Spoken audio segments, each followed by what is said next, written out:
You should believe the Bible because Jesus believed it. Well, did he? Did he believe the Old Testament? Let's look at some things Jesus said about the Bible as a whole. And remember, he's mostly talking about what we would call the Old Testament, okay? The older part of the Bible.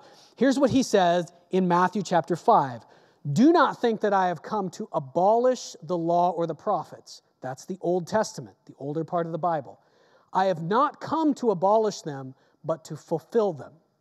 In fact, I'm telling you the truth, until heaven and earth disappear, not the smallest letter, not even one stroke of a pen will disappear from the Old Testament until all of history is accomplished.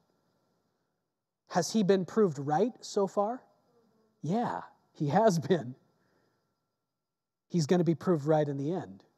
He believed the whole Old Testament. He believed that it was the Word of God. So we should too.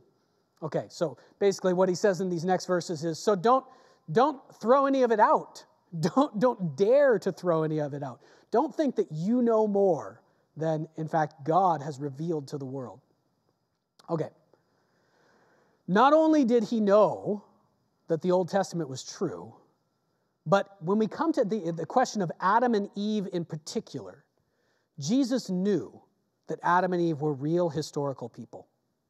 They weren't a myth. They weren't some symbol of humanity. They were actual people who lived at some definite point in the past. How do we know that he knew that? Check this out. This is in Matthew 19. Jesus here, he quotes Genesis chapter 1 and chapter 2. Haven't you read, he replied. He's actually answering a question about divorce.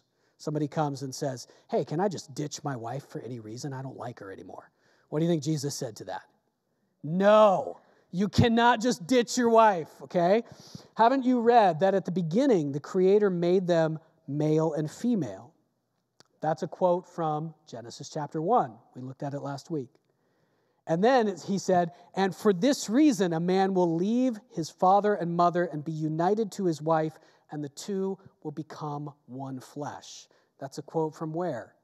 A quote from the end of Genesis chapter 2, after the story of Adam and Eve. In fact, in Genesis 2, this quote is because of Adam and Eve that this is true. That's what Genesis 2 says.